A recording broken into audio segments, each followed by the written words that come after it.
સેજ આ બાજુ કરી દેજો, સેન્ટરમાં નથી, સેજ સેજ તમારી બાજુ, એ બસ બસ બસ, હવે સેન્ટરમાં.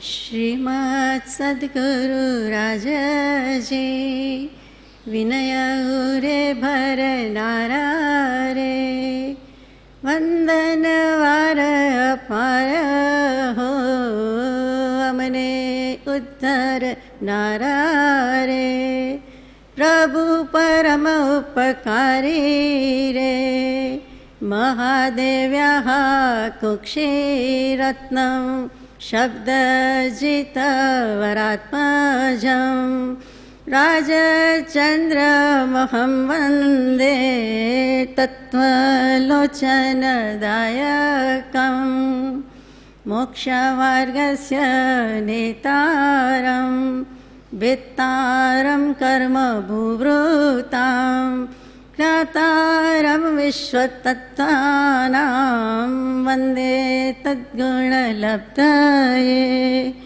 આત્મા એમ જ જાણવો, ભજવો એ જ ઉત્સાહે રે, જોવો એક જ નિશ્ચયે, સુજ્ઞ અન્ય નહીં ચાહે રે, ચેતન શુદ્ધ સ્વભાવ ભજો. સત્શ્રુતને નમસ્કાર, અસીમ ઉપકારી આત્માને નમસ્કાર, તારક ત્રિપુટીને નમસ્કાર, મહાવિત્રો સમાન મુરબ્બીઓને, મુમુક્ષુઓને નમસ્કાર. પરમ કૃપાળુ દેવું પ્રણીત વચનામૃતજી, વિષય ઉપયોગ વિવિધ પત્રોમાંથી.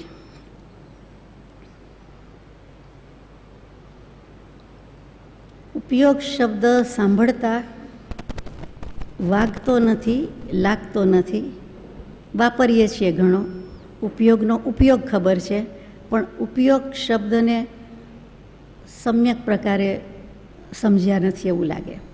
જો સમજ્યા હોઈએ તો અહીંયા ન હોઈએ, શુદ્ધ ઉપયોગમાં આવીને મોક્ષે ચાલ્યા ગયા હોઈએ. તો ઉપયોગ શું?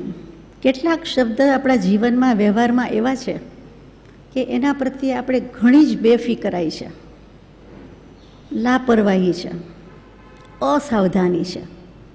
ઉપયોગનો અર્થ જ સાવધાની. ઉપ વત્તા યુજ,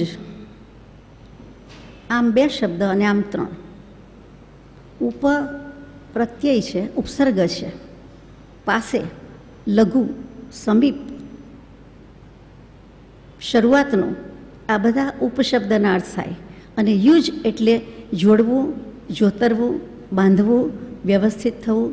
અને ઉપ અને યુજ સાથે થઈ જાય અને એને ધંગ પ્રત્યય લાગીએ, એટલે કે એક ઉપસર્ગ છે, બીજો ધાતુ છે અને ત્રીજો પ્રત્યય લાગે છે.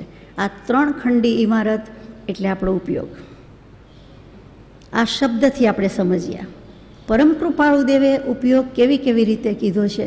તો કે પરમ કૃપાળુદેવે કહ્યું છે એ તો આપણે હમણાં જ ક્રમવાર પત્રમાં લઈએ છીએ, પરંતુ પહેલાં ઉપયોગ આપણે કોને કહીએ છીએ? મીઠાનો સ્વભાવ, ગુણ, લક્ષણ જાણીએ છીએ, માટે એનો ઉપયોગ કરીએ છીએ કે આમાં ખારાશ જોઈએ છે. સબરસ કહેવાય મીઠું, તો એ પ્રમાણે ખાંડ ગોળની ગળાશ, મીઠાશ જોઈતી હોય તો એનું લક્ષણ, ગુણ, સ્વભાવ જાણીએ છીએ, માટે એ પ્રમાણે વાપરીએ છીએ. ઇવન કોઈ પણ વસ્તુ લાવો તો કોઈ પણ વસ્તુનો ઉપયોગ આપણે એનું લક્ષણ, ગુણ ને સ્વભાવ જાણીએ છીએ તો જ અને તે પ્રમાણે જ કરીએ છીએ. તો આત્માના ઉપયોગમાં એવું શું છે કે આપણે લક્ષમાં લેતા નથી? તો ઉપયોગની વ્યાખ્યા કરે કે ચેતનાની પરિણતિ વિશેષ, તેનું નામ ઉપયોગ. ચેતના, ચેતન, આપણે પોતે, કોઈ પણ આત્મા, એની પરિણતિ, એનું પરિણમન જે થયા કરે છે, એની કોઈક પરિણમનની પ્રક્રિયા, પરિણમનનો સમય, તો કે એને ત્યાં ઉપયોગ કીધો છે. જીવનો જ્ઞાયક સ્વભાવ એટલે કે જાણ કરવાનો જ સ્વભાવ છે, એટલે કે જાણ્યા જ કરે છે, તે પણ ઉપયોગ અર્થ કર્યો. ઉપયોગ એટલે જીવની વર્તમાન જ્ઞાન દર્શન યુક્ત અવસ્થા, એમ આપણે ઉપયોગને જુદી જુદી રીતે કહી શકીએ. તો પૂજ્યપાદ સ્વામીએ બહુ જ સુંદર રીતે સમજાય તેમ વ્યાખ્યામાં મૂકી દીધું કે ઉભય નિમિત્ત વશાત, બંને પ્રકારના નિમિત્તથી, અંતરંગ નિમિત્ત અને બાહ્ય નિમિત્ત, ઉત્પદ્યમાન ઉપજતો ઉત્પન્ન થતો ચૈતન્ય અનુવિધાયી પરિણામ ઉપયોગ. ચૈતન્યનો અનુવિધાયી પરિણામ તે ઉપયોગ છે. પરિણામ તો છે જ, પણ અનુવિધાયી પરિણામ. અનુવિધાયી શું? તો કે જે ચેતન સિવાય બીજે ક્યાંય રહેતો નથી. ચૈતન્યને અનુસરે છે એ તો પછીની વાત છે, પણ ચૈતન્ય સિવાય બીજે ક્યાંય એનું સ્થાન નથી, એ રહેતો નથી, હોતો નથી, હોઈ શકતો નથી, એ ઉપયોગ. એટલે ચૈતન્યનું અનુવિધાયી પરિણામ. તો શુભ ઉપયોગ કરીએ કે અશુભ ઉપયોગ કરીએ, અશુદ્ધ ઉપયોગ હોય કે શુદ્ધ ઉપયોગ હોય, પણ પરિણામ તો થયું જ કોઈને કોઈ રીતે. કાં તો જીવના પોતાના આંતરિક નિમિત્ત છે, કાં તો પોતાના બાહ્ય નિમિત્ત છે, અને એનાથી જે થાય છે તે પરિણામ, તે ઉપયોગ છે. કૃપાળુદેવે 16મે વર્ષે મોક્ષમાળા લખી એ પહેલાં 11, 12 અને 14 વર્ષ સુધીમાં જે કેટલુંક લખ્યું, જે પ્રવચન રૂપે મૂક્યું, એમાં 6ઠ્ઠો ક્રમ વચનામૃતજીમાં, અને એનું ટાઇટલ ઉપયોગ ત્યાં ધર્મ છે. ઉપયોગ ત્યાં ધર્મ છે. સમજવાનું છે કે જ્યાં જ્યાં ઉપયોગ ત્યાં ત્યાં ધર્મ. સાચી વાત છે. ઉપયોગ કદી એના મૂળમાં, એની અસલિયતમાં શુદ્ધ જ હોય છે, અશુદ્ધ હોતો નથી. જે આપણે ભાગ્યે જ વાંચ્યું, સાંભળ્યું કે વિચારીએ છીએ.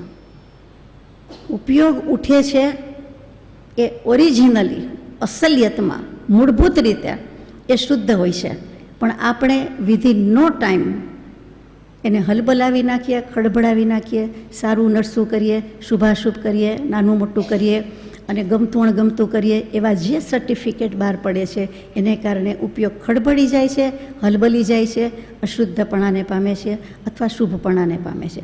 શુભ કે અશુભ બંને અશુદ્ધ તો છે જ. આ ઉપયોગની વાત. તો ઉપયોગ ત્યાં ધર્મ છે એમ કહ્યું હોય ત્યારે શુદ્ધ ઉપયોગ ત્યાં ધર્મ છે એમ જ અર્થ થાય. અને ઉપયોગ એ જ સાધના છે, ઉપયોગ એ જ ધર્મ છે. ઉપયોગ ત્યાં ધર્મ છે, ઉપયોગ એ ધર્મ છે. એટલે ઉપયોગની આટલી બલિહારી છે. બનારસીદાસજી, પંડિત પ્રવર બનારસીદાસજી તો બહુ જ સુંદર બધું લખ્યું હોય, એમાં આખું તો આપણે કહી ન શકીએ. કન્ક્લુઝનમાં કે મુખ કો કરૈયા એક શુદ્ધ ઉપયોગ હૈ. મોક્ષને કરનારો કોઈ હોય, મોક્ષને લાવનારો હોય, મોક્ષ પ્રત્યે લઈ જનારો કોઈ હોય તો એક શુદ્ધ ઉપયોગ જ છે. અને એવો શુદ્ધ ઉપયોગ આપણને પરમ કૃપાળુદેવે વિવિધ પત્રોમાં મૂકીને સમજાવ્યો છે. તો આપણે વિચારીએ કે ઉપયોગ ત્યાં ધર્મ છે, તો ઉપયોગ ત્યાં જ ધર્મ છે, બરાબર છે. પછી આગળ જઈએ. 21મો પત્ર એટલે વચનામૃતજી અંતર્ગત 21 અંતર્ગત 21 એમ. તો કે વચનામૃતજીમાં 21મો પત્ર, એની 72મી કલમ કયો કે 72મું બોધ વચન કયો. ક્રિયા એ કર્મ, ઉપયોગ એ ધર્મ, પરિણામ એ બંધ, બ્રહ્મ એ મિથ્યાત્વ, અને બ્રહ્મ તે આત્મા, અને શંકા એ જ શલ્ય છે. શોકને સંભાળવો નહીં. આટલી ઉત્તમ વસ્તુ જ્ઞાનીઓએ મને આપી, એમ કૃપાળુદેવે લખ્યું કે આટલી ઉત્તમ વસ્તુ અનંતકાળના પરિભ્રમણમાં એકત્ર કરેલા અદ્ભુત નિધિના ઉપયોગી થાવો, ઉપભોગી થાવો, એમ લખનાર પુરુષ આપણને લખે કે આટલી વસ્તુ જ્ઞાનીઓએ મને આપી.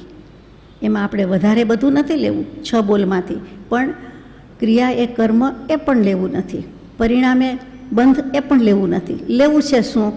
આપણને જોઈએ છે તે ઉપયોગ એ ધર્મ. પહેલું આવ્યું ઉપયોગ ત્યાં ધર્મ, બીજું આવ્યું ઉપયોગ એ ધર્મ. હજી બાકી રહી જતું હોય તેમ તો સીધું એ પત્ર પછી 37મો પત્ર લઈએ, એની પહેલાં 25મો પત્ર લઈએ. તો 25મા પત્રનું બીજું વચન હશે કે જે કાળે જે કંઈ કરવાનું છે તેને ઉપયોગમાં રાખ્યા રહો. જે સમયે જે કાળે જ્યારે જ્યારે આપણા જીવનની વાત છે, જ્યારે જ્યારે જે કંઈ કરવાનું છે, આવતી મિનિટે કરવાનું હોય કે આવતીકાલે કરવાનું હોય કે 1 કલાક પછી કરવાનું હોય, તેને ઉપયોગમાં રાખ્યા રહો. અને આ ઉપયોગમાં રાખ્યા વિના આપણો જીવન વ્યવહાર સંભવિત છે જ નહીં.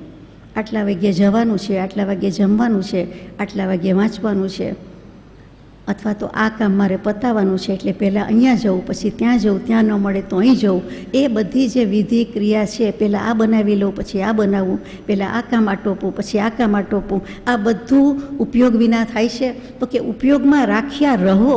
આ કૃપાવતીની ભાષા તો જુઓ, શૈલી તો જુઓ, પરમાત્માની છે એટલે હોય. તો કે રાખ્યા કરો નહીં, રાખ્યા રહો. રાખવું, રક્ષણ કરજો, રાખતા રહો, ધ્યાન રાખતા જાઓ અને ઉપયોગ એ પ્રમાણે રાખતા જાઓ. એટલે કે ઉપયોગ રાખીને કરો. આપણે વડીલોના મોઢે, બધાના મોઢે, મુરબ્બીઓના મોઢેથી ઘણીવાર ઘરમાં બહાર સાંભળીએ જ છીએ કે ધ્યાન રાખીને જજે, ધ્યાન રાખજે, ડ્રાઈવ કેરફુલી. તો કે હું કેરફુલી જ ડ્રાઈવ કરું છું. તો કે ડ્રાઈવ એક્સ્ટ્રા કેરફુલી જતી વખતે. એમ જે બધું કહીએ છીએ તે શું છે? ઉપયોગ.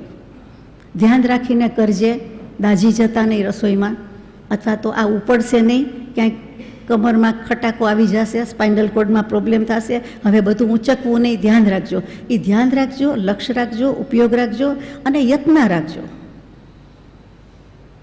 કે જે કાંઈ કરવું છે તે સંભાળીને જાળવીને કરવું. કેટલીક વખતે આપણે ઉપયોગ રાખવામાં દેહને જાળવીને, દેહની રક્ષા કરીને જાળવવાનું કહીએ છીએ. ભગવાન આપણને આત્માને જાળવીને, આત્માની કાળજી રાખીને જાળવવાનું કહે છે. આ એક મોટો ફરક દેખાય છે. આપણી લૌકિક વાતમાં, વ્યવહારિક વાતમાં લગભગ દેહની સાચવણ વાત આવશે, દેહની સાર સંભાળ આવશે. જ્યારે અહીંયા કૃપાળુદેવ અગર કોઈ પણ જ્ઞાની પુરુષ, ભગવાન આપણને આત્મા પ્રત્યે લઈ જાય છે. તો ત્યાં એમ આવ્યું 25મા પત્રમાં જે આપણા વ્યવહારમાં વાત છે કે જ્યારે જે કરવું તેને ઉપયોગપૂર્વક કરવું. આ સીધી સાદી ક્રિયા કહી.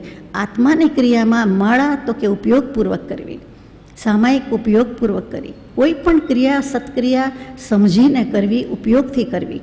આ ઉપયોગની વાત આવી. જ્યાં ત્યાં છે તે ઉપયોગની જ બલિહારી છે. ઉપયોગ નથી તો કાંઈ નથી. ઉપયોગપૂર્વક બોલવું જોઈએ, ઉપયોગપૂર્વક સાંભળવું જોઈએ.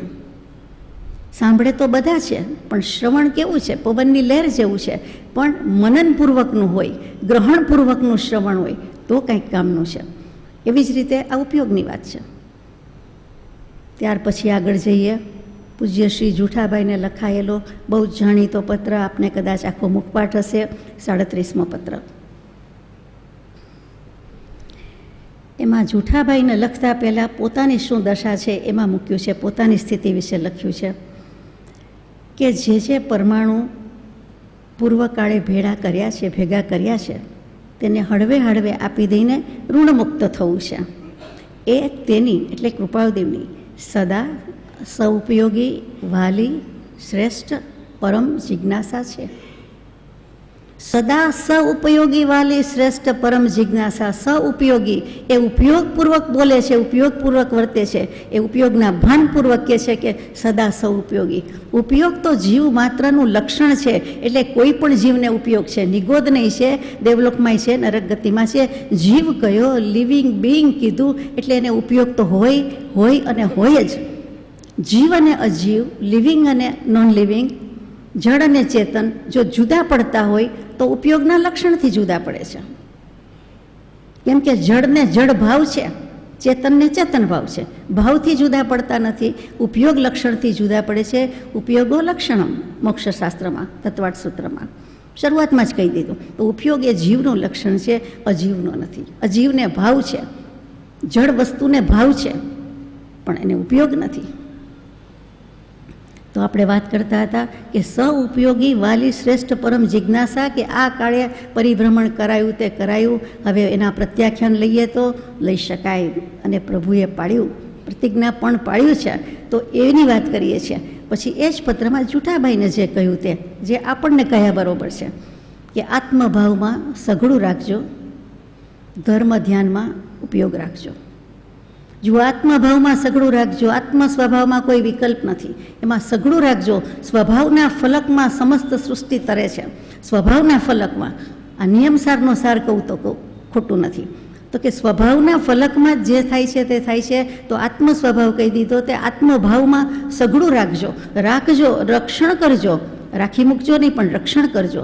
રાખજો કૃપાળુદેવ લખે ત્યારે બહુ વિચારવા જેવી વાત લાગે છે કે રાખજો એટલે એમને રાખી દે મૂકી દે એમ નહીં, પણ રક્ષણ કરજો.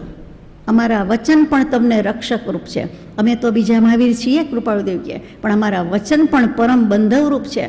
મહાવીર સ્વામી વીરના વચન છે, બીજા વીરના વચન છે, એ તમને બંધવ સમાન છે. બંધુની પેઠે તમને ભેટ બંધાવે છે, પરમાર્થની ભેટ બંધાવે છે, અને રક્ષણરૂપ છે વચન. 211મા પત્રમાં કહ્યું તેમ. તો એવી રીતે આપણે ઉપયોગની વાત કરતા હતા કે આત્મભાવમાં સઘળું રાખજો અને ધર્મ ધ્યાનમાં ઉપયોગ રાખજો. અને પછી પાછું શું કહ્યું? તો કે ઉપયોગ એ સાધના છે. શરૂઆતમાં એમ આવ્યું ઉપયોગ ત્યાં ધર્મ છે, પછી ઉપયોગ તે ધર્મ છે, પછી ઉપયોગ એ સાધના છે. સાધના શું? તો કે જેના વડે કંઈક સિદ્ધ થઈ શકે, સાધી શકાય. તો કે તો આપણે સાધનને કહીએ, પણ સાધન સાધન છે, પણ અહીંયા ઉપયોગને સાધના કીધું છે કે ઉપયોગ વડે, ઉપયોગની આરાધના વડે, ઉપયોગની સાધના વડે, ઉપયોગની મુખ્યતાથી કલ્યાણ થઈ શકશે. એટલે ત્યાં પણ ઉપયોગ જ આવ્યું. વળી અધૂરામાં પૂરું વિશેષ સાધના તો સત્પુરુષના ચરણ કમળ છે. સામાન્ય સાધના કહી દીધું, ઇન જનરલ કહી દીધું. ઉપયોગનું ભાન આવે ક્યાંથી? તો કે વિશેષ સાધના સત્પુરુષના ચરણ કમળ, સત્પુરુષની આજ્ઞા, સત્પુરુષે કીધેલું તે. માત્ર ચરણ સ્પર્શ લીધે વંદન કરીએ, ભક્તિ કરીએ, વાંચન કરીએ નહીં થાય, પણ સત્પુરુષની આજ્ઞામાં રહેવું પડશે. એમની આજ્ઞા શું છે? તો કે સ્વભાવમાં રહેવું ને વિભાવથી મુકાવવું એ જીન પ્રવચનની મુખ્ય આજ્ઞા છે. જે છે તે સ્વભાવમાં રહેવું, આત્મ સ્વભાવમાં રહેવું, વિભાવથી મુકાવવું એ જીન પ્રવચનની મુખ્ય આજ્ઞા છે. એ આજ્ઞામાં રહેવા માટે પછી આપણે આજ્ઞા ભક્તિ વગેરે ભગવાનના કીધેલા નાના મોટા નિયમ, પ્રતિજ્ઞા બધું લઈએ છીએ અને લેવું જોઈએ. તો વાત કરતા હતા કે આત્મભાવમાં સઘળું રાખજો અને વિશેષ સાધના તો સત્પુરુષના ચરણ કમળ છે. ત્યાર પછી જલ્દી ટપાટપી કરતા હોય એવું છે.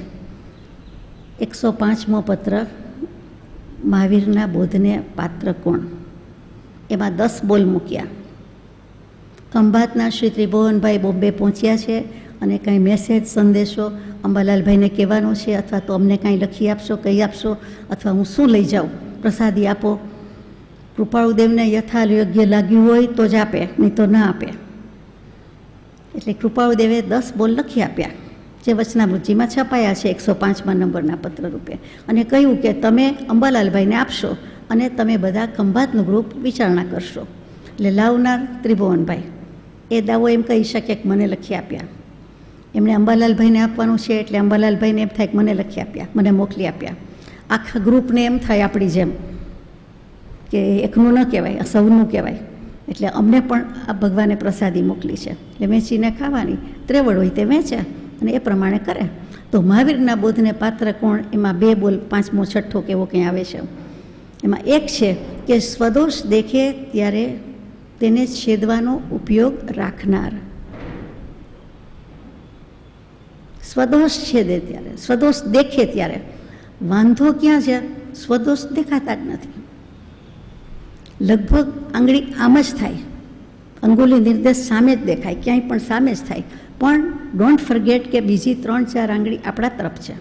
સામેનો એક દોષ તો 3-4 આંગળીવાળી આપણા તરફ છે, એટલે આપણો દોષ જ છે.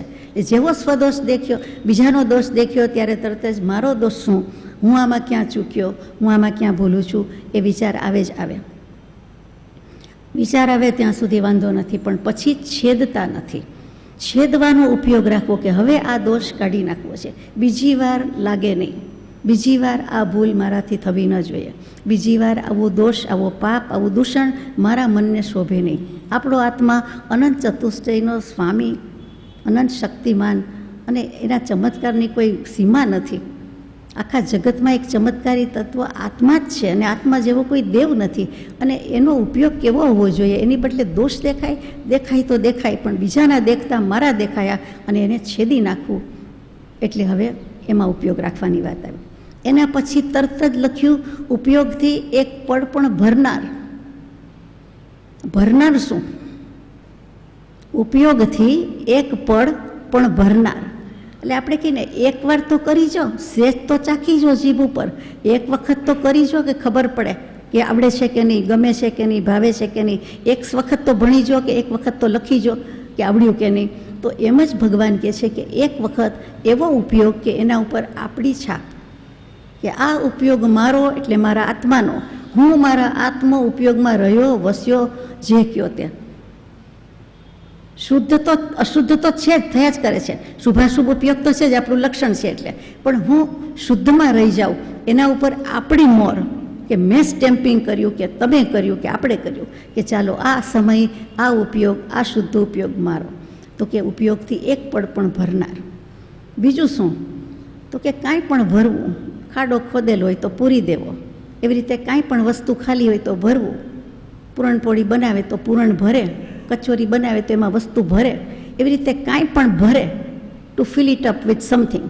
તો એ જે ભરવાની વાત છે એ વસ્તુ આમાં છે કે અધૂરું છે, અશુદ્ધ ઉપયોગ છે, પણ મારે ઉપયોગથી પળને ભરી દેવી છે. એક સમય તો બહુ થઈ ગયો, આમ પણ આપણો એક સમયવર્તી જ ઉપયોગ છે. એટલે કે એક સમયે જ એકસાથે જીવી શકીએ છીએ. કેવડી પ્રભુનો એક સમયવર્તી ઉપયોગ! આપણે હંમેશા કોઈ પણ જીવ એક સાથે એક સમયે જ જીવી શકે. આપણે એક સાથે 5 વર્ષ, 55 વર્ષ, 95 વર્ષના થઈ જતા નથી, કોઈ જીવ થઈ જતું નથી. પણ એક સમયે ઘડિયાળના કાંટાથી આપ સેકન્ડને, મિનિટથી હિસાબ લેતા હશો, કલાકને, દિવસને, વર્ષ. અહીંયા આપણે એક એક સમયે જીવીએ છીએ. તો ત્યાં એમ લખે છે કે એક સમયથી ઉપયોગથી એક પળ પણ ભરનાર. એ પળ એટલે ક્ષણ, ક્ષણ એટલે સરકી પડે એ જ ક્ષણ, સેજવારમાં સરકી પડે એનું નામ ક્ષણ. તો કે આ જે પળનો ઉપયોગ કરવાનો છે એ ભરવાનો છે, પૂરવાનો છે, અધૂરપ નથી રાખવાની, પૂરી કરવાની છે, ભરી દેવાની છે. શેનાથી? આત્માની શાંતિથી, આત્માના આનંદથી, આત્માની પ્રસન્નતાથી. એ કેવી રીતે આવે? તો કે કોઈ જાતનો સંકલ્પ નહીં, કોઈ જાતનો વિકલ્પ નહીં. તો એ ઉપયોગથી આપણે એક પળ ભરી દીધી કહેવાય. સંકલ્પ વિકલ્પથી રહિત થવું એ મહાવીરનો મુખ્ય માર્ગ છે. 122મો પત્ર ઘણું કરીને, 2.5 લીટીનો પત્ર પણ આખો માર્ગ મૂકી દીધો. અને અલિપ્ત ભાવમાં રહેવું એ વિવેકીનું કર્તવ્ય છે. તો અહીંયા વાત છે સંકલ્પ વિકલ્પ રહિત થવાની, તો એ ઉપયોગ શુદ્ધ થાય, અને તો એ ઉપયોગથી એક પળ પણ ભરાય. બીજું ભરવું એટલે શું? તો કે એમ્બ્રોઇડરી કરે, ભરતકામ કરે, તો એ પણ ભર્યું કહેવાય. કે એમ્બોસિંગ કર્યું, ઉપસાવ્યું, આત્માને ઉપયોગ લક્ષણ તો છે જ, પણ હાઇલાઇટ કર્યો, સ્ટેન્ડ આઉટ થયું, તો એ બધું શું છે? તો ઉપયોગથી ભર્યું કહેવાય. જેમ એમ્બ્રોઇડરી કરે અને પ્લેન પોત ઉપર જે દીપી ઉઠે કે દેખાઈ આવે, એવું જ મહત્ત્વ આત્માના ઉપયોગનું છે. લક્ષણ તો છે જ, પડ્યું તો છે જ, ઉપયોગનો ઉપયોગ તો કરીએ જ છીએ, પણ આ રીતે કરવાનો છે. તો કે ઉપયોગથી એક પળ પણ ભરનાર. બહેનો 12 મહિનાનું ઘણું ભરવા માંડે, ભાઈઓ એની રીતે ભર્યા કરે બધું, ને ભરવું તો પડે, તો કામ આવે. કોરોના કાળમાં તો સંઘરેલું કામ આવે, સંઘરેલો સાપ કામ આવે, એમ સંઘરનાર બધું ભરે. તો ઉપયોગની પળ નહીં ભરવાની, આપણે એને નહીં સંઘરવાની કે એક વખત શુદ્ધ ઉપયોગમાં આવ્યા તો પછી ઇવેન્ચ્યુઅલી ધીમે ધીમે વધારે વખત આપણે શુદ્ધ ઉપયોગમાં આવીએ, શુદ્ધ ઉપયોગના ભાનમાં આવીએ, સ્વભાવના ભાનમાં આવીએ, તો આપણું કલ્યાણ જ છે. કેમ ના આવીએ? તો એ ભરનાર છે કે એક એક પળ કરતાં જ જવાનો છે સમય, અને પળમાં જ થશે તે છે. પળમાં ચડે છે, પળમાં પડે છે. તો એ પણ ઉપયોગથી એક પળ પણ ભરનાર કહેવાય. આમ જુદી જુદી રીતે ભરણ પોષણ કરનાર એ ઉપયોગ. ભરનાર, ભ્રુધાતુ, ભરતા શબ્દ આવ્યો કે જે પતિ, નાથ, ધણી, સ્વામી આપણું ભરણ પોષણ કરે છે. તો કે એ ભરણ પોષણ આપણે ઉપયોગથી જ કરી શકીએ, બીજી કોઈ રીતે ન કરી શકીએ. આપણે આત્માને ઉર્ધ્વગામી બનાવવો છે, પ્રગતિશીલ બનાવવો છે. ગતિ તત્વ જ મુખ્ય છે, એના પરથી પ્રગતિ આવ્યું, અધોગતિમાં તો જવું નથી. તો આપણે એ ઉપયોગને કેવી રીતે કરવો? તો કે ઉપયોગથી એક પળ પણ ભરનાર. ઉપયોગ એટલે ચૈતન્ય, એટલે એના ચેતનાના 2 મુખ્ય ગુણ કહીએ, એક જ્ઞાન ગુણ ને એક દર્શન ગુણ. આપણે જૈન કળશમાં 2 આંખ હોય, એક જ્ઞાનની, એક દર્શનની. તો કે એ જ જે છે જૈન કળશ બીજાથી જુદો પડે આ જ્ઞાન દર્શન ગુણને હિસાબે. એ જ જ્ઞાન દર્શન ગુણનું સમય સમયે પરિણમન થાય, પર્યાય થાય. એ જ્ઞાન પર્યાયને દર્શન પર્યાય કહીએ. આપણે કૃપાળદેવની શૈલીથી સમજીએ એ જ્ઞાન ઉપયોગ છે, એ દર્શન ઉપયોગ છે. એમાં મોટી વાત નથી, અઘરી વાત નથી, કન્ફ્યુઝન થાય એવી કોઈ વાત નથી. પછી આ જ ઉપયોગની વાતમાં ઘણીવાર બચપણથી ઘડિયાળ આપણે જોયું હોય, ઘડિયાળની દુકાનમાં હોય, રસ્તે ચાલ્યા જતા હોય ને કોઈ શોરૂમમાં હોય, કોઈના ઘરે તો લગભગ ન હોય, જે ટાઈમ હોય તે હોય, પણ 10 ને 10 જ બતાવ્યું હોય. ખરું? નાનપણનું યાદ કરીએ તો વોલ ક્લોકમાં લગભગ 10 ને 10 જ વગાડ્યા હોય. એક કાંટો 10 ઉપર ને બોલવું હોય તો બીજો કાંટો 2 ઉપર હોય, પણ આપણે 10 ને 10 કહેવું પડે. એ શું છે? તો કે 10 o'clock, 10 after 10, પણ 10 o'clock બોલાતું હોય. તો એ 10 છે એ શું છે? તો કે સ્વમાં બસ, પરથી ખસ, એટલું થાય તો બસ, એકડે મીંડે 10. એટલે ઘડિયાળ એ જ બતાવે. સમય, ઘડિયાળને આપણે સમય કાળ કહીએ, સમય બતાવનારું, બાહ્ય સમય, વ્યવહાર કાળ બતાવનારું સાધન. તો કે એમાં આપણને ઘણો બોધ છે. એવું જ એક કોઈએ પુસ્તક લખ્યું કે ઝેનો ક્લોક. આ 10 o'clock છે, પછી ઝેનો ક્લોક, ટીનો ખાલી ઝી. હવે ઝેન બોલીએ એટલે બધાને લગભગ ઝેન ગાડીના ચાહક કે અચાહકને એક ગાડી યાદ આવે, કાર યાદ આવે ને આવે. એવું જ છે. તો કે ઝેન શબ્દ મૂળમાં ધ્યાન શબ્દ છે. ધ્યાન શબ્દ, આપણે જે ધ્યાન કરીએ છીએ તે. તો કે એ ધ્યાન શબ્દ ઝેન કેવી રીતે થઈ ગયો? તો કે કોઈ પણ વ્યક્તિ, મનુષ્ય અથવા તો વસ્તુ પ્રવાસ કરે છે, એક જગ્યાએથી બીજી જગ્યાએ જાય છે, સ્થળાંતર કરે છે, તો હવા, પાણી, પોશાક, ખોરાક બદલાય છે અને એનું સ્વરૂપ પણ થોડું જાજુ બદલાય છે. તો એવું જ કંઈક આની વાતમાં છે કે ઝેન શબ્દ ધ્યાનમાંથી ચાઇના અને જપાન પ્રવાસ કરતો કરતો એ શબ્દ ઝેન થઈ ગયો. આ હકીકત છે. હવે ઝેન શબ્દની વાત અહીંયા કેમ આવી? તો કે ઝેનો ક્લોકમાં ખાસ એમ લખે કે મહત્ત્વ કોનું છે? તો કે મનનું. કૃપાળુદેવે આપણને સમજાવ્યું, મનને લઈને આ બધું છે. આપણે એકવાર પત્ર પણ સવિસ્તર લીધો છે. તો કે મનનું છે, અહીંયા અમનનું છે, કે બધું જ ભૂલી જવું. હેમચંદ્રાચાર્યજીના શબ્દોમાં અમનસ્ક યોગ. મન હોવા છતાં મન પાસેથી કામ ન લેવું. મન હોવા છતાં આપણે સંકલ્પ વિકલ્પ ન કરીએ તો ઉપયોગ ક્યાં રહીએ? ઉપયોગ આત્મામાં રહીએ. ઉપયોગ શુદ્ધ જ રહે. બીજું કંઈ જ ન કરીએ, કોઈ જ વિચાર નહીં, કોઈ જ વિકલ્પ નહીં. જુઓ, નિર્વિકલ્પ થયા વિના, શુદ્ધોપયોગ સાધ્યા વિના આપણો મોક્ષ થવાનો નથી. ગમે તેટલી ભક્તિ કરીશું, ગમે તેટલું વાંચન કરીશું, પણ આ ભાવમાં, આ પરિણતિમાં, આ ભાવ ભાષણમાં આવ્યા વિના આપણો મોક્ષ કે કલ્યાણ નથી. કોઈ પણ જીવને એ લાગુ પડે છે, એ કરી શકે છે, પણ એને ખબર ન હોય, એ સમજાવી ન શકે, એ એક્સપ્રેસ ન કરી શકે, પણ એને એ વિધિમાંથી, ક્રિયામાંથી પસાર તો થયો જ હોય. તો જ એને આત્માનો અનુભવ થવાનો છે અને તો જ ઇવેન્ચ્યુઅલી કેવલ જ્ઞાન અને મોક્ષ થવાનું છે. તો આપણે વાત કરતા હતા ઝેનો ક્લોકની. તો અમન થવાનું, અમનરૂપ થવાનું. અને બીજું બહુ સૌથી સારી વાત છે, કૃપાળુદેવે તો વારંવાર ઉપયોગ પર મૂક્યું છે. એક પળની વાત કરતા હતા આપણે, ખરું? તો કે ક્ષણ કે પળ એ એટલી જ અગત્યની છે. જરૂર અમનની છે અને આ ક્ષણની છે. આ હસતા મલકવત કેવડી પ્રભુ દેખી રહ્યા છે. આપણે કોઈને બતાવીએ કોનોટેશન, ડિનોટેશન કે આ ધીસ પર્ટિક્યુલર થિંગ, કે આ વ્યક્તિ, આ વસ્તુ, આ પુસ્તક અથવા અહીંયા લખેલું છે, તો જે આ ઉપર ભાર છે, એમ આ ક્ષણ, આ પળ, એટલે હમણાં કરવાનું છે, આભવમાં કરવાનું છે, અરે હમણાં ને હમણાં કરવાનું છે, રાઈટ નાવ. એના ઉપર ભાવ છે કે નાવ, નોટ નાવ, રાઈટ નાવ, હમણાં જ. બાળકો આપણા ગુરુ છે. ઘણીવાર કહેતા હોય કે મારે હમણાં ને હમણાં જ આ વસ્તુ જોઈએ છે, અત્યારે ને અત્યારે જ જોઈએ છે. આ જ વસ્તુને, આ જ વ્યક્તિ થોડીક વાર માટે મૂકીને પેરેન્ટ્સ ગયા હોય અને પેરેન્ટ્સને શોધવા લાવવા ક્યાંથી? હજી તો ગયા, ત્યાં 2-5 કલાક પછી આવવાના હોય તો તરત આપણે આપવું શું વસ્તુ? તો કે આ જ જોઈએ. અને એની હઠ ને ધન્યવાદ છે, નમસ્કાર છે કે લીધી રટ મૂકે નહીં. આપણે એવા નથી. પ્રભુ પ્રભુ લય લાગી નહીં, રઢ લાગી નહીં, પડ્યો ને સદગુરુ પાય. એ બાળકો ગુરુ કે રીતે? તો કે આ રીતે શીખવાડે છે. કઈ રીતે? કે તમે હમણાં જ લાવી દો, હમણાં જ કરી દો. એવું આ ઝેનો ક્લોકવાળા હમણાં જ. કૃપાળુદેવ એક સમય માત્રના અનવકાશે આખો લોક સ્વસ્વરૂપ પ્રત્યે હો, અન્ય પ્રત્યે ન હો. સનાતન સંપ્રદાયના સત્પુરુષોની એવી સહજ કરુણ અવસ્થા હોય છે. એટલે એમ જ હોય કે વચ્ચે સમય જવા જ નહીં દેવાનો. આખા ઇન્ડિયામાં લગભગ ક્યાંય પણ જાઓ તો મોટે ભાગે જતા હોય એને ખબર હોય કે શું કે કાલ આવજો, કાલ થશે. આજનું શું? આજનુંય નહીં કાંઈ અને હમણાં ને હમણાંય ન થાય. નાનો મોટો કારીગર મૂકીને જાઓ, રાખીને જાઓ, પછી થશે. બધો ઢગલો ભેગું કરે. આ પ્રમાદ, આ ઉપયોગ ચૂકી જઈએ છીએ. આગળ જઈએ 105માંથી કે ઉપયોગની ક્ષણ પણ આપણે ઝીલી લેવાની છે. મૂળમાં લહેરી તખલ્લુસથી લખતા એક હરિહર શર્માજી, અને એમણે બહુ જાણીતું પદ લખ્યું છે, જાણીતું થયું છે. શ્રી જયસિંહભાઈના કંઠે ઘણીવાર સાંભળ્યું પણ હશે, ગવાયેલું છે.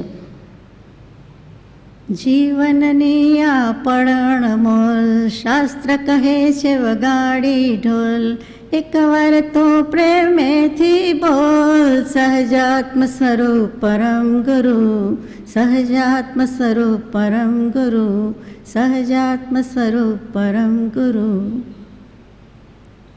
આપણે આજના દિને વિચારવાનું કે દિવસમાં આપણે આ શબ્દ, આ મંત્ર ભગવાનનો કેટલી વાર બોલીએ છીએ, ક્યારે બોલીએ છીએ, ક્યારેય બોલીએ છીએ કે કેમ, આરાધન કરીએ છીએ કે કેમ, અને ઉપયોગપૂર્વક માળા ગણીએ છીએ, ઉપયોગપૂર્વક મંત્ર બોલાય છે, વિચારણીય છે. ત્યાર પછી 108મા પત્રમાં જઈએ. મજાનો સુંદર છે, વ્યવહારમાં કામ આવે એવો, રોજ વાંચવા જેવો, કદી કોઈનું દુઃખ ન લાગે તેવો મજાનો, બહુ જ સુંદર. વાત નાની લાગે પણ આખો માર્ગ મૂકી દીધા જેવું છે. આખો પત્ર તો લઈ ન શકાય. એની છેલ્લી કન્ક્લુડિંગ નોટ 2 લીટી પણ મહાપ્રવચન છે. કૃપાળદેવના શબ્દોમાં, હે જીવ તું ભૂલમાં. આવું ભગવાન ભાગ્યે જ લખે અને આપણને લખ્યું છે. હે જીવ તું ભૂલમાં, વખતે વખતે ઉપયોગ ચૂકી જઈ, કોઈનું રંજન કરવામાં કે કોઈથી રંજિત થવામાં, વાહ મનની નિર્બળતાને લીધે ઉપયોગ મંદ થઈ જાય છે. એટલે કે તું મંદ પડી જાય છે, તે ભૂલ થાય છે, તે ન કર. આટલું આજ્ઞાત્મક કે આદેશાત્મક કે પ્રેમથી લાગણીથી બાજુમાં બેસાડીને સમસ્ત વિશ્વનું વાત્સલ્ય ઢોળીને કહેતા હોય એવું આ પત્રમાં કૃપાળદેવે કીધું છે. લોકો એમ માને કે પોતે પોતાના આત્માને લખ્યું છે. ઠીક છે, આ તો આપણને લખ્યું છે કે આમ કરવા જેવું છે. હવે ઉપયોગ ત્યાં ચૂકી જાય છે એટલે આવું થાય છે. આપણે કાં તો કોઈને રાજી રાખવા, ખુશ રાખવા, સારું લગાડવા જ આપણો બધો વ્યવહાર થાય, ઉઠીએ ત્યારથી તે છેક સુધી. શું ભાવશે, શું ખપશે, શું બનાવવું, કેમ લાગશે, આમ નહીં કરું તો આને ખરાબ લાગશે, આમ કરીશ તો આમ લાગશે, આ કરતાં આમ થાય છે, હા કહેતા હાથ કપાય, ના કહેતા નાક કપાય, એમ કરતાં કરતાં કોઈને રાજી રાખવા, સારું લગાડવા જ આપણો ઉપયોગ પ્રવર્તતો હોય. અથવા કોઈ આપણને રાજી રાખવા માટે બધું કરતું હોય, અથવા આપણો ઉપયોગ કોઈકની પાસે આપણા મનની નિર્બળતાને લીધે ઉપયોગ મંદ પડી જાય છે. મંદ પડી જાય છે, આપણને ઇન્ફિરિયોરિટી કોમ્પ્લેક્સ આવી જાય અને આપણે મંદ પડી જઈએ તો એ ભૂલ થાય છે. ઉપયોગ ચૂકે છે માટે ભૂલ થાય છે, એ કરવા જેવું નથી. આ રોજબરોજની વાતમાં આપણને લાગુ પડતી વાત છે કે આમ જ થાય. જવાબ પણ આપ્યો છે કે જીવ નિમિત્તાધીન છે, હજુ તો વૃત્તિ ચલિત થઈ જાય છે, પણ એ પુરુષાર્થ કરવાનો છે કે મંદતાને ભજવાનું નથી, આ કરવાનું છે, આમાં આગળ જવાનું છે. ધીમે ધીમે થશે. 10માંથી 1 વખત જો ઉપયોગ શાંત રહ્યો, સમ્યક રહ્યો, સ્થિર રહ્યો તો બીજી વાર પણ થશે જ, ઓટોમેટિકલી થશે. તો ત્યાં કૃપાળુદેવે આપણને જબ્બર શિખામણ આપી દીધી છે જે આપણા જીવન વ્યવહારમાં અતિશય ઉપયોગી છે. આ જ વસ્તુ છે કે બીજું કંઈ છે. ઉપયોગ ચૂકી જાય છે એ જ ભૂલ થઈ જાય છે. ત્યાર પછી આગળ જઈએ, સીધો જમ્પ લગાવીએ છીએ 446મો પત્ર કે પ્રદેશે પ્રદેશથી ઉપયોગને આકર્ષક એવા આ સંસારને વિશે એક સમય માત્ર પણ અવકાશ લેવાની જ્ઞાની પુરુષોએ હા કહી નથી, કેવળ તે વિશે નકાર કહ્યો છે. ફરીથી આટલું જ લઈએ પહેલાં કે પ્રદેશે પ્રદેશથી, આપણે કેટલા પ્રદેશ આત્માને, અસંખ્યાત પ્રદેશ, અને વસ્તુના પ્રદેશનો કોઈ પાર નથી. તો કે એક એક આત્માના પ્રદેશે આપણા ઉપયોગને આકર્ષી લે, આકર્ષણ એટલે માત્ર ગમતી જ વસ્તુ એમ નથી, પણ કર્મની ખેતી થયા કરે. રાગ દ્વેષ એ બંને આકર્ષણ કહેવાય. કોઈ રાગ વશાત કોઈ વસ્તુ ખેંચી લે, કોઈ વસ્તુ આપણને દ્વેષ વશાત ખેંચી લે. આવો કલર પહેરનારા હશે, આવી ડિઝાઇને લેતા હશે, આ આમ કરતા હશે, આ તેમ કરતા હશે. આ નકામી નિરર્થક વાત, અને છતાં આપણો ઉપયોગ ચૂકી જઈએ છીએ. તો કે એ વખતે જે વાત થઈ ઉપયોગની, તો કે આકર્ષણથી જો ઉપયોગ અવકાશ પામે, માનો કે એવા સંસાર ભાવમાં વિભાવ ભાવમાં ન જાય, અને એ વખતે એ શું કરે, તો કે ભગવાને તો આજ્ઞા કરી છે કે એમાં ઉપયોગ દેવાય જ નહીં. ચાલો ન દીધો, માનો કે ન દીધો, કાંઈ સંકલ્પ વિકલ્પ નથી કરતા, બેઠા છીએ, અને કોઈ શુભાશુભ ભાવની ડિટેલ્સમાં જતા નથી, કંઈ રાગદ્વેષ કરતા નથી, તો શું થાય? તો કે ઉપયોગ જાય ક્યાં? કંઈ વસ્તુ થોડી છે બહાર ઢોળાઈ જાય કે જતી રહે. આત્માનું લક્ષણ છે, આત્માનો ઉપયોગ આત્મામાં જ હોય છે અને આત્મામાં જ રહે છે. એટલે તે વખતે તે ઉપયોગ અનન્ય થાય છે. તે વખતે એ સમય પણ જો અવકાશ લઈ લે તો એ જ વખતે આત્માનો ઉપયોગ અનન્ય થાય છે. એટલે કે આત્મા થઈને રહી જાય છે, આત્મા થઈને બોલે છે, બેસે છે, કે રહી જાય છે, કે સ્થિર થઈ જાય છે. તો આજ તો કરવાનું છે આપણે, બીજું શું કરવાનું છે? આત્મભાવને પામે, આત્મ ઉપયોગમાં આવી જાય, શુદ્ધ ઉપયોગમાં આવે, સ્વભાવના ભાનમાં આવે. એના માટે તો આપણો સઘળો પુરુષાર્થ છે, જેનું બીજું નામ સમ્યક દર્શન પરિણમે છે. આત્માનો અનુભવ થઈ જાય છે. તો કેટલી સુંદર વાર્તા છે. અને હું કહું છું એમ નથી, ખિસ્સાર ગજવાનું નથી. કૃપાળદેવે લખ્યું છે કે આ જે અનુભવ વાર્તા છે તે, એમ એ પત્રની નીચે જ લખ્યું તરત જ કે આ અનુભવ વાર્તા છે, આત્માના અનુભવની વાત છે, કથની છે, વૃત્તાંત છે. આમ જ હકીકત બને છે, આમ જ વસ્તુ આકાર લે છે. બહુ ભારપૂર્વક મૂક્યું છે. એટલે ત્યાં ઉપયોગ ઉપર આવ્યું. પછી સીધો 500મા પત્રમાં જઈએ કે મહાવીર સ્વામીની વાત. કૃપાળુદેવને છેલ્લા અંતેવાસી શિષ્ય હતા, અને મહાવીર સ્વામીનો બોધ આમ તાદૃશ ચિતાર ખડો થઈ ગયો હોય, કોઈ સ્ક્રીનની જરૂર નહીં, અને તરત જ લખે છે, એવું મને લાગે છે કે શ્રી વર્ધમાન સ્વામી જેવા મહાત્મા પુરુષે 500મા પત્રમાં 3rd પેરેગ્રાફ ફરી વિચાર્યું કે આ જીવનું અનંતથી અનંતવાર જન્મ મરણ થયું છે, અનંતકાળને વિશે થયું છે, તે હજુ પરિસ્થિતિ સ્થિતિ ક્ષીણ કેમ થતી નથી? આ પરિભ્રમણ કેમ મટતું નથી? આપણો પ્રશ્ન જ છે કે અનંતથી અનંતવાર કર્યો, અને અનંતવાર જીન દીક્ષા લીધી, આચાર્યપણું ભોગવ્યું, અને આપણો આત્મા જ કોરો રીએ, લુખો રીએ, અનુભવ વિનાનો રીએ, કેમ બને? તો કે એ બન્યું તો શું કામ? તો કે કૃપાળુદેવે જાણે મહાવીર સ્વામી મનોમંથન કરતા હતા એ બધું નિહાળ્યું હોય, અને એવી રીતે લખાયું છે. બહુ સુંદર પેરેગ્રાફ છે. અને પછી મહાવીર સ્વામી વિચાર કરે છે, સમ્યક દર્શન તો છે જ, દીક્ષા પણ છે, કેવલ જ્ઞાન નથી. અને એ વખતે વિચારે છે, સદબોધના અત્યંત વધતા બળે એકાગ્રતા અતિ આદરી, કે અલ્પ વયમાં ટાળવી ચારે ગતિ, મૂળ ભૂલ ભગવાને જે દીઠી તે ટાળવી અતિ આ કરી. ત્યાં ભગવાને એમ કહ્યું મહાવીર સ્વામીએ કે, અને આગમોમાં પણ કહ્યું કે જે ભૂલ દીઠી છે એ ભૂલને કારણે આ બધું પરિણમવું થયું છે, અનંતથી અનંતવાર પરિભ્રમણ. એવી કઈ ભૂલ રહી ગઈ છે? તો કે જીવની ભૂલ તો અનંત જીવ એટલે અનંત વિશેષ લાગે છે, પણ એવી કઈ ભૂલ રહી ગઈ છે કે જે ભૂલના ટળવાથી સર્વે ભૂલ ટળે છે? એવી મૂળભૂત અને બીજભૂત ભૂલ કઈ રહી ગઈ છે કે જે ભૂલના ટળવાથી બધું ટળે છે, મીટે છે, ફીટે છે? તો ઉપયોગ ચૂકી જાય છે એ સર્વ જીવની, કોઈ પણ જીવની મૂળભૂત અને બીજભૂત ભૂલ છે. માટે એનું આટલું મહાત્મ્ય છે. પછી કૃપાળુદેવે મહાવીર સ્વામીએ એ સદબોધના વધતા બળે અત્યંત એકાગ્રપણે સ્થિર થઈને કેવલ જ્ઞાન પ્રાપ્ત કર્યું, અને જે ભૂલ દીઠી તે ભૂલ લખાય છે કે ઉપયોગ ચૂકી જાય છે એ સર્વ જીવની મૂળભૂત બીજભૂત ભૂલ છે. એનું આટલું અટમોસ્ટ ઇમ્પોર્ટન્સ છે. અને કૃપાળુદેવે મૂક્યું પાછું 500મા પત્રમાં, અને આવી રીતે મૂક્યું કે આ ભૂલ છે, ઉપયોગ ચૂકી જાય છે તે ભૂલ છે. નાની સૂની વાત નથી. અને કૃપાળુદેવે પણ કેવી રીતે, મહાવીર સ્વામીએ પણ કેવી રીતે કર્યું છે? તો કે જે આત્મસિદ્ધિજી શાસ્ત્રમાં કૃપાળુદેવે મૂક્યું તેમ કે વર્ધમાન સમકિત થઈ ટાળે મિથ્યાભાસ, ઉદય થાય ચારિત્રનો વિતરાગ પદવાસ. સમ્યક દર્શન તો હોય જ, પછી વર્ધમાન સમકિત થઈ, સમ્યક દર્શન વૃદ્ધિગત થતું ટાળે મિથ્યાભાસ, ઉદય થાય ચારિત્રનો વિતરાગ પદવાસ. એટલે સમ્યક દર્શન ને કેવલ જ્ઞાન વચ્ચેનું સ્ટેજ એને કૃપાળુદેવે આબાદ રીતે, અદ્ભુત રીતે મૂકી દીધું છે. એ 500મા પત્રમાં એવું સમજાય છે. તો મૂળ વાત તો આ જ છે. 568માં જઈએ તો લખ્યું કે આત્મપરિણામની સહજ પરિણતિ થવી તેને શ્રી તીર્થંકર ધર્મ કહે છે. ચપળ પરિણતિ થવી તેને શ્રી તીર્થંકર કર્મ કહે છે. આપણે કર્મ તો જોઈતા નથી, ઘણા બધા લઈને આવેલા છીએ, હજી સ્ટોકમાંય બાકી હશે, એટલે અનવોન્ટેડમાં છે. તો ધર્મની વાત વોન્ટેડના લિસ્ટમાં છે. તો ધર્મ કીધો, સહજ પરિણતિને કીધો. તો સહજ પરિણતિ કેવી રીતે થાય? તો આ બધી ઉપયોગની વાત કરીએ છીએ તેવી રીતે. એ શુદ્ધ ઉપયોગ, સહજ પરિણતિ, શુદ્ધ ભાવ, સમ્યક દર્શન, આત્મ અનુભવ, સ્વભાવનું ભાન. 151 શબ્દમાં સમયસારજીમાં એક જ શબ્દ નવાજ્યો છે. ઓછામાં ઓછા એટલા શબ્દ થાય. આ બધા વિશેષણ એક અને એક બધા વિશેષણ છે. શબ્દ ભાવ એક જ છે.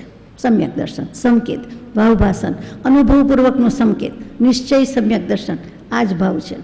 ગમે તે શબ્દ લાવો તો કે એ જ વસ્તુ અહીંયા મૂકી કે ધર્મ ત્યારે કર્યો કહેવાય. આપણે ધર્મી ન કહેવાય, અમુક અપેક્ષાએ ધાર્મિક ન કહેવાય. ધર્મ પામવાનો પ્રયાસ કરીએ છીએ, ધર્મી થવાનો પ્રયાસ કરીએ છીએ. સામાયિક સમતાભાવ, ધ્યાન જામી ગયું, આત્મધ્યાન થઈ ગયું? ના. સામાયિક આવી ગઈ સાચી? ના. શુદ્ધ ઉપયોગ સાધ્યો? ના. તો દેવચંદ્રજી મહારાજ તો કહે છે, ત્રસ્થાવર કે કરુણા કીની જીવન એક વિરાધ્યો, 3 કાલ સામાયિક કરતા શુદ્ધ ઉપયોગ ન સાધ્યો, લાદ્યો જે કયો તે સંકિત નવી લયું રે, એ તો રૂલ્યો ચતુર્ગતિમાં હે. તો શુદ્ધ ઉપયોગમાં તો આવ્યા નહીં. એ 568માં કહ્યું કે સહજ પરિણતિ, સહજ સ્વરૂપે સ્થિતિ થવી તેને શ્રી વિતરાગ મોક્ષ કહે છે. સહજ સ્વરૂપે જીવની સ્થિતિ થવી, ત્યાં આપણને મોક્ષ કહી દીધો. અને જુઓ, મોક્ષ તો અહીં લેવાનો છે, કરવાનો છે. મોક્ષ અહીં પામવાનો છે. અહીં એટલે આ ભવમાં, મનુષ્ય ભવમાં, આ પર્યાયમાં. ત્યાં સિદ્ધશિલા પર તો માત્ર રહેવા જવાનું છે. નહીં ભાડું, નહીં ઉધાર, નહીં જમા, નહીં પૈસાની લેવડ દેવડ. દેહ જ નહીં ને, દેહ વિના રહેવા જવાનું. અનંતકાળ, શાશ્વતકાળ, સનાતનકાળ. શું કામ ન ગમે? આપણા લિસ્ટમાં કેમ સિદ્ધશિલા, સિદ્ધના સુખ ન હોય? તો કૃપાળુદેવ કે નથી, એટલે લખી દઈએ કે સિદ્ધના સુખ સ્મૃતિમાં લાવો. સિદ્ધશિલા પર એકવાર તો ગયા નથી, ગયા હોય તો પાછા આવીએ નહીં, એટલે લાવીએ કેવી રીતે સ્મૃતિમાં? તો કે સિદ્ધનું સુખ કહેતા, મોક્ષનું સુખ કહેતા, આત્માનું સુખ કહેતા, આત્મ અનુભવનું સુખ, બીજું કોઈ સુખ નથી. આ એક જ સુખ છે. આ જ સુખની વાત કરી છે. અને એ જ પરિણતિની વાત આપણે કર્યા કરીએ છીએ. તો 568માં પત્રમાં એમ કહી દીધું. ત્યાર પછી આપણે આગળ જઈએ તો 631મો પત્ર. હે મુમુક્ષુ, એક આત્માને જાણતા સમસ્ત લોકાલોકને જાણીશ, અને સર્વ જાણવાનું ફળ પણ એક આત્મપ્રાપ્તિ છે. આટલું પાકું? હે મુમુક્ષુ, એક આત્માને જાણતા સમસ્ત લોકાલોકને જાણીશ. એક આત્મા જાણ્યો તો લોકાલોક સ્વરૂપ જ્ઞાન થવાનું જ છે, કેવળ જ્ઞાન થવાનું જ છે. સ્વરૂપ જ્ઞાન પૂરું થયું, લોકાલોક જ્ઞાન થઈ ગયું. અને સર્વ જાણવાનું ફળ પણ એક આત્મપ્રાપ્તિ છે. માટે આત્માથી જુદા એવા બીજા ભાવો જાણવાની વારંવારની ઈચ્છાથી તું નિવર્ત અને એક નિજ સ્વરૂપને વિશે દૃષ્ટિ દે, કે જે દૃષ્ટિથી સમસ્ત સૃષ્ટિ જ્ઞેયપણે તારે વિશે દેખાશે. કરવાનું શું આવ્યું? બીજું બધું ભગવાન જાણે, શણગાર છે. આપણે કરવાનું શું આવ્યું? આત્માથી જુદા એવા બીજા ભાવો જાણવાની વારંવારની ઈચ્છાથી તું નિવર્ત. આ આપણાથી થઈ શકે? શેનો અવાજ આવ્યો? કોણ આવ્યું? કોણ ગયું? ક્યારે આવ્યા? કેમ બેઠા છે? શું કરવાના છે? શું બનાવવાનું છે? એમ કાંઈ ને કાંઈ ઉપયોગ એમાં ને એમાં. આત્માથી જુદા, આત્માની વાત કરતાં કરતાં પણ જેમ હમણાં બોલાયું તેમ એનાથી બીજા ભાવો, બીજા શબ્દો, બીજા વાક્યોમાં તરત જ ઉપયોગ જાય. અને એમાં પાછું એમ લખ્યું કે જો આટલું કરીશ, એ ઈચ્છાથી નિવર્તી જઈશ. એટલે કે જાણ કરવાનો સ્વભાવ હોવા છતાં જાણ કરવાની ઈચ્છા નહીં રાખ, કુતૂહલ નહીં રાખ, વિકલ્પ નહીં કર, વિભાવ નહીં કર. પ્રયોજનભૂત હોય તો બરાબર છે, અપ્રયોજનભૂતમાં જવાનું નથી. એ કાંઈ આપણને કામનું નથી, એ નકામું છે. આ ઉપયોગ એટલે સાવધાની, જાગૃતિ એ જ રાખવાની છે, બીજી કઈ રાખવાની છે? તો કે જો એટલું કર્યું તો આપણે કેવળ જ્ઞાન પામી જઈએ. સમ્યક દર્શન તો પામી જ, કેવળ જ્ઞાન પામી જઈએ. પછી તો કે આ બધા સત્શાસ્ત્રોમાં કે તત્વજ્ઞાનીઓએ કહેલું તત્વનું પણ તત્વ છે, મોટી વાત કીધેલી છે. અને પછી પાછું કહ્યું કે ઉપયોગપૂર્વક સમજાવવું દુર્લભ છે. બસ પાછું ઉપયોગ આવ્યું કે ઉપયોગપૂર્વક આ વાત સમજાતી નથી, સમજવી નથી કે સમજાતી નથી કે ઉપયોગમાં મૂકી શકાતી નથી. આ ત્યાં તકલીફ છે, એટલે કે ઉપયોગ ચૂકે છે. એ સ્વભાવનો ભાન અને શુદ્ધ ઉપયોગમાં રહેતો નથી, એટલે ચૂકે છે, વારંવાર ચૂકી જાય છે. તો કોઈ પણ વસ્તુમાં ઉપયોગ તો રાખવો જ પડે ને. પગથિયું ચડતા ઉતરતા ઉપયોગ રાખવો પડે, હાલતા ચાલતા ઉપયોગ રાખીએ છીએ. સહેજ બેલેન્સ ચૂકીએ છીએ, શા માટે ચૂકીએ છીએ? ચાલવામાં ઉપયોગ ચૂક્યો એટલે ઠેસ વાગી, ઠેસ પથ્થર ત્યાં ને ત્યાં હતો, ઊંચા નીચું બમ્પ ત્યાં ને ત્યાં હતો, આપણું ધ્યાન ન રહ્યું. નીચું જોઈને ચાલવાની ટેવ જ કેટલાને હોય, તો ન ધ્યાન રહ્યું તો ઠેસ વાગી, ઠોકર વાગી, કાંટો વાગ્યો, તો ઉપયોગ ચૂક્યા એટલે વાગ્યો. ક્યાં જ્યાં પણ ઉપયોગ ચૂકીએ છીએ એટલે પડીએ છીએ, વાગે છે અને કાંઈ ને કાંઈ થાય છે. ઉપયોગ જો ચૂકીએ નહીં તો કાંઈ ન થાય. ઉપયોગ ચૂકીએ નહીં એટલે શું? ઉપયોગ હાથમાં મારીએ તો પછી કલ્યાણ જ થાય કે બીજું કાંઈ? એ પછી બાકી હતું તો 651મો પત્ર આવ્યો. સૌભાગભાઈને પૂછાવેલું, સમજીને શમાઈ ગયા પરમ પૂજ્ય શ્રી સૌભાગભાઈને. કૃપાળુદેવ લખે છે તો કે સમજીને સમાઈ ગયા અને સમજીને સમાઈ રહ્યાનો અર્થ લખજો. પૂજ્ય સૌભાગભાઈ તો લખ્યો જ હોય. પછી કૃપાળુદેવ એનો જવાબ આપે છે 651માં કે જેમ છે તેમ વસ્તુનું સ્વરૂપ જાણવું તેનું નામ સમજવું છે. જેમ છે તેમ આત્મ સ્વરૂપ જાણવું, વસ્તુ સ્વરૂપ જાણવું તેનું નામ સમજવું છે. પછી સમજવું અને સમાવવું, તો કે સમજીને સમાઈ રહ્યા અને સમજીને સમાઈ ગયા. તો સમજીને સમાઈ રહ્યાનો અર્થ પહેલાં બતાવ્યો કે ઉપયોગ સ્વરૂપમાં સમાયો અને આત્મા સ્વભાવમાં થઈ રહ્યો. શું સુંદર રીતે લખ્યું છે. ઉપયોગ નહીં સ્વભાવ છે, તો કે ઉપયોગનો સ્વભાવ, ઉપયોગને સ્વભાવ એમ નહીં, ઉપયોગ સ્વરૂપમાં સમાયો અને આત્મા સ્વભાવમાં થઈ રહ્યો. સ્વભાવ અને સ્વરૂપ બંને આવ્યા. સ્વભાવ ગુણ અપેક્ષાએ છે ને સ્વદ્રવ્ય સ્વરૂપ એ દ્રવ્ય અપેક્ષાએ છે. તો કે એમાં આવી ગયા એટલે સમજીને સમાઈ રહ્યા કહેવાય. તો ત્યાં પણ શું આવ્યું? ઉપયોગ, સમજીને સમાવવું. આગળ પાછું લખ્યું કે સમજીને સમાવાનું જે કોઈ ઐક્ય કરે તે સ્વાનુભવ પદમાં વર્તે. જીવ સમજવું અને સમાવવું બંને એકી સાથે કરી શકતું નથી. સાયમલ્ટેનિયસલી થવું જોઈએ, બંને ઐક્ય ભાવ પામવા જોઈએ, તે નથી કરી શકતો. સમજેલો છલકાય, અધૂરો છલકાય. ખાલી ચણો વાગે ઘણો. આપણે ઘણીવાર આ બધી કહેવત વાપરીએ છીએ. એ જ વ્યવહારની વાત પરમાર્થમાં છે. તો સમજીને સમાઈ રહ્યા, પછી સમજીને સમાઈ ગયા. તો કે જે કંઈ વિભાવ પર્યાયમાં અધ્યાસ હતો, સર્વ વિભાવ પર્યાયમાં માત્ર પોતાને અધ્યાસથી ઐક્યતા થઈ છે. એનાથી પોતે જો એમ વિચાર કરે કે મારું સ્વરૂપ ભિન્ન જ, હું ભિન્ન જ, તો એને ત્યાં ને ત્યાં ભાવભાસન થાય. સમ્યક દર્શનને પામે, સ્વસ્વભાવરૂપ મોક્ષને પામે. આ 56નો પત્ર પ્રભુશ્રીજીને પાઠવેલી પ્રસાદી કેટલી સુંદર વાત કહી દીધી. 651માં પૂજ્ય શ્રી સૌભાગભાઈને કહી દીધું. જ્યાં ત્યાં કૃપાળુ દેવે તો આપણને વેર્યો જ છે. આમ પરમાર્થની વર્ષા જ કરી છે. 56 ભલે હતો, દુષ્કાળ હતો, પરમાર્થની તો વર્ષા હતી, અપરંપાર વર્ષા હતી. અને એ વખતે કૃપાળુ દેવ આવું લખી ગયા, કહી ગયા. 651 પછી બાકી રહ્યું તો 715મો મૂળ માર્ગ સાંભળો જીનનો રે. ઉપયોગી સદા અવિનાશ છે, દેહાદિથી ભિન્ન આત્મા રે. ઉપયોગી સદા અવિનાશ. ઉપયોગી એટલે શું? યુઝફુલ, આપણને કામનો છે આત્મા, એમ નહીં. ઉપયોગી, ઉપયોગવંત, બુદ્ધિમાન, શ્રીમંત, ધનવાન, એમ ઉપયોગી એટલે ઉપયોગવંત, ઉપયોગ જ જેનું લક્ષણ છે.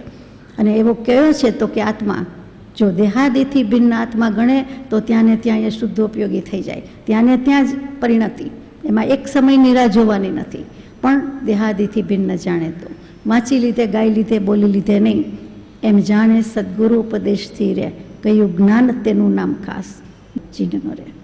તો આવી વાત, આવી ઉપયોગની વાત ઉપયોગી જ છે, ઉપયોગથી જ સમજવાનું છે. અને ત્યાર પછી આગળ જઈએ તો 715 પછી આત્મસિદ્ધિજીની વાત તો આપણે લઈ લીધી.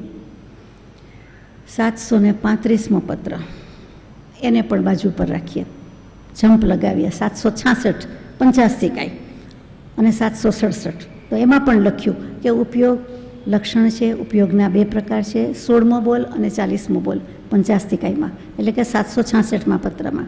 16 અને 40માં બોલમાં શું આવે? ઉપયોગ છે, જ્ઞાન દર્શન લક્ષણ છે. ઉપયોગ બે પ્રકારે છે, જ્ઞાન ઉપયોગ, દર્શન ઉપયોગ. અને ઉપયોગ અનન્યભૂતપણે જાણવો, એવો ઉપયોગ, શુદ્ધ ઉપયોગ, અનન્યભૂત, બીજો કોઈ નથી, જેનો જવાબ નથી, લા જવાબ, અનુપમ, બેનમૂન, બેજોડ, આત્માની સાથે જ છે, ચોટેલો વળગેલો, જેમ કયો તેમ. દેહ જુદો છે પણ આત્માનો ઉપયોગ આત્માની સાથે જ છે. એનું લક્ષણ કીધું, એનો ગુણ કીધો, એનો સ્વભાવ કીધો. નિગોદના જીવને જો એમ કહેવું પડે કે સ્વરૂપ, સ્વભાવ, લક્ષણ, ઉપયોગ છે, એને ભાન નથી, કીડીને ભાન નથી, મચ્છરને ભાન નથી, આપણને તો છે.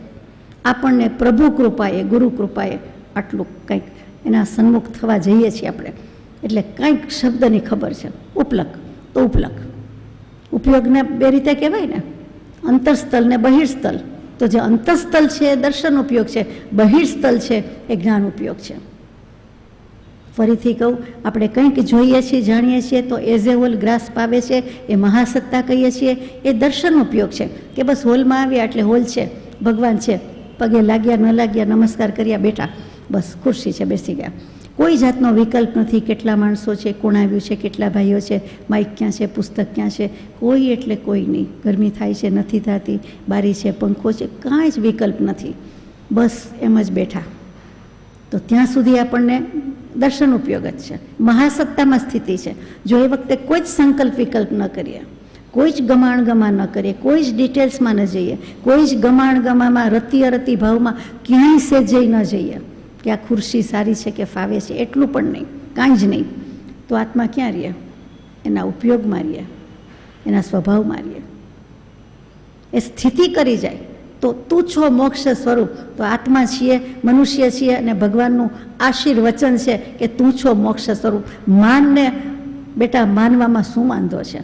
એક મારું માન, એકવાર તો માન, આ એકવાર તો પ્રેમથી બોલ, એના જેવી આ વાત કહી દીધી છે. એ આપણને આ 766માં પત્રમાં પંચાસ્તિકાઈમાં આવ્યું કે દર્શન ઉપયોગ ને જ્ઞાન ઉપયોગ. અને તો જ્ઞાન ઉપયોગ ક્યાં જાય છે? તો કે જાણ કરવાનો સ્વભાવ હોવા છતાં હું કંઈ જ જાણતો નથી, એ ભાવ છે ત્યાં. એથી કંઈ સ્વભાવ જતો રહેતો નથી, પણ જાણપણાનું અભિમાન છે એ રહેતું નથી. અને આખરે આત્માનો જ્ઞાયક સ્વભાવ જ કીધો કે જેનો જાણવાનો સ્વભાવ છે એ ઉપયોગ છે. ઇંગ્લિશમાં આપ વાંચતા હોય તો કોગ્નિશન કહે છે, એનું જ બીજું નામ ઉપયોગ છે. આ કોગ્નિશનની વાત છે, આ ચેતનાની વાત છે, ચેતના ગુણની વાત છે. ઉપયોગ એટલે કંઈ ડરી જવાનું છે? ઉપયોગ વ્યવહારનો એક બાજુ મૂકી દઈએ. એમાં આપણે એકેય વસ્તુના ઉપયોગ જાણ્યા વિના ઉપયોગ કરતા નથી, જાણીને જ કરીએ છીએ. તો આમાં નહીં કરવાનો, ઓફકોર્સ કરવાનો. તો આવી 766માં પત્રમાં વાત મૂકી, પંચાસ્તિકાઈમાં મૂકી, જ્ઞાન દર્શન ઉપયોગમાં મૂકી કે એ વખતે થાય છે શું કે દર્શન ઉપયોગ ઉપર જ્ઞાન ઉપયોગ જાણે નિર્ભર થઈ જાય છે. છદ્મસ્થને પહેલાં દર્શન ઉપયોગ, પછી જ્ઞાન ઉપયોગ. કેવલી પ્રભુને બંને ઉપયોગ એકસાથે છે. આટલો જ ફરક, લાંબો છે જ નહીં, ને બહુ સમજાય તેવી વાત છે. સ્વભાવ વિભાવની કે ઉપયોગની વાત બહુ સમજાય તેવી છે કે રોજ જગમાંથી મગમાં, કપમાં કંઈક રેડતા હોઈએ તો બેયની કેપેસિટી પ્રમાણે, આપણા હાથના બેલેન્સ પ્રમાણે, ટેવ હોય એને તો આવડે, પણ ટેવ ન હોય એ ગોટાળા કરે, દોડી નાખે. તો બરાબર નાખે છે, પછી બહુ પ્રેમ, બહુ ભાવ ઉભરાઈ જાય કે ઉપયોગ ચૂકી જાય તો પછી કપમાં, રકાબીમાં, આજુબાજુમાં ઢોળાઈ જાય, પ્લેટમાં, તો શું કહેવાય? ઢોળાઈ ગયું, છલકાઈ ગયું, વધારે કર્યું, આટલી ખબર નથી પડતી, આટલો ઉપયોગ રહેતો નથી. તો આ જ વસ્તુ જ્ઞાની પુરુષ કહે છે કે તારા શુદ્ધ સ્વભાવમાં, શુદ્ધ ઉપયોગમાં રહેવાની બદલે ઘડી શું છલકાઈ જાય છે, ઢોળાઈ જાય છે. આમાં ભાવ ઢોળ્યો ને તેમાં ભાવ ઢોળ્યો, આમાં પ્રેમ કર્યો ને આમાં પ્રમાદ કર્યો ને, વાય. આટલી જ વાત સમજવાની છે. જગને મગની કેપેસિટી પ્રમાણે એનો કરનાર, ચલાવનાર આત્મા, પ્રેરક, એ જે આમ કરે છે તો એટલું જ કરવાનું છે ને. તો એમાં ધ્યાન રાખીએ છીએ તો વાંધો નથી. કોઈ આપણને હાથને ઠેસ લગાડી દે, ઠેલો મારી દે, ધક્કો મારી દે, પડી જાય અથવા ઢોળાઈ જાય. કોઈ પગને કાંઈ કરે, કોઈ આ વસ્તુ આમ એકદમ નીચે લઈ લે તો ઢોળાઈ જાય, પડી જાય વસ્તુ. એવું કોઈ કરતું નથી, પણ એ બાહ્ય નિમિત્ત થયા, પણ પોતાના જ નિમિત્તથી પોતે જ ઉપયોગ ચૂકે એટલે ધ્યાન ન રહે. કોઈ વાર જોવામાં ફરક પડે, આંખની દૃષ્ટિનો ફરક આવે, કોઈ વાર હાથ અમુક ઉંમર પછી સરખો ન ચાલે, કોઈ વાર બેલેન્સ ન હોય, કોઈ વાર ધાર્યા કરતાં વધારે ભર્યું હોય. એમ જે બધું થાય છે તે નાની વાતમાં ઉપયોગ સંભાળીને જ કરીએ છીએ. ઉપયોગને સ્વસ્થ રાખવાનો પ્રયત્ન કરીએ છીએ, ઉપયોગપૂર્વક જ રાખીએ છીએ. ઉપયોગ સ્વસ્થ કીધો એટલે ઉપયોગ સ્વચ્છ જ છે. ઉપયોગ શુદ્ધ જ છે, ઉપયોગ સ્વચ્છ જ છે. આત્માની 47 શક્તિમાં 11મી શક્તિ હશે તો કે એ સ્વચ્છત્વ શક્તિ છે, આપણે એને હલાવી ડગાવી દઈએ છીએ. પાર્ટીમાં તો બહુ સુંદર લખ્યું દોર્યું, પણ તરત જ બીજાને બતાવો ત્યાં કોઈ પણ કારણે ભૂસી નાખ્યા. પવન આવે ભૂસાઈ જાય, ઉપર પાણી નાખી દે ભૂસાઈ જાય, મેજિક સ્લેટ આવે સેજ ઊંચું કરે ત્યાં બધું જતું રહે, વાઇપઆઉટ થઈ જાય, અદૃશ્ય થઈ જાય.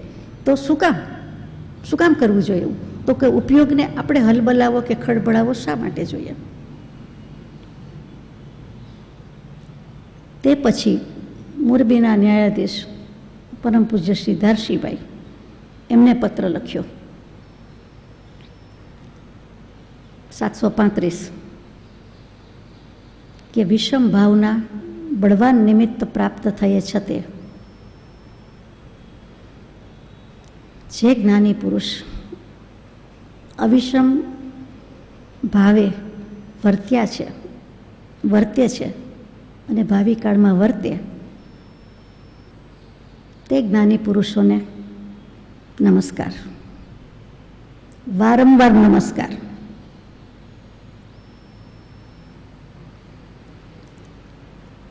પછીનું એમ આવે છે કે ઉત્કૃષ્ટમાં ઉત્કૃષ્ટ તપ, ઉત્કૃષ્ટમાં ઉત્કૃષ્ટ વ્રત, ઉત્કૃષ્ટમાં ઉત્કૃષ્ટ નિયમ, ઉત્કૃષ્ટમાં ઉત્કૃષ્ટ લબ્ધિ અને ઉત્કૃષ્ટમાં ઉત્કૃષ્ટ ઐશ્વર્ય એ જેમાં સહજે સમાય છે એવા નિરપેક્ષ અવિષમ ઉપયોગને નમસ્કાર.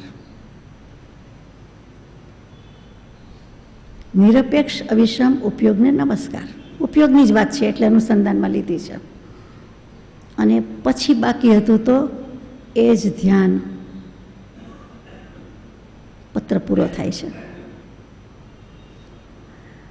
પત્રાંક 376માં પરમ કૃપાળુદેવે પોતે પોતાના સ્વહસ્તે વરદ હસ્તે શ્રી કલમેલ જણાવ્યું તે કે અવિષમ ઉપયોગપણે અવિષમ ભાવે આત્મધ્યાન જ્યાં વર્તે છે એવા શ્રી રાયચંદ્ર તે પ્રત્યે ફરી ફરી નમસ્કાર કરીએ છીએ અને આ પત્ર પૂરું કરીએ છીએ.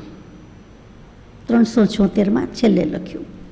અહીંયા આપણે પણ આપણું વક્તવ્ય પૂરું કરવાની રજા લઉં છું. સહજાત્મ સ્વરૂપ પરમ ગુરુ. પછીના સ્વાધ્યાયમાં ઉપયોગની જ વાત આગળ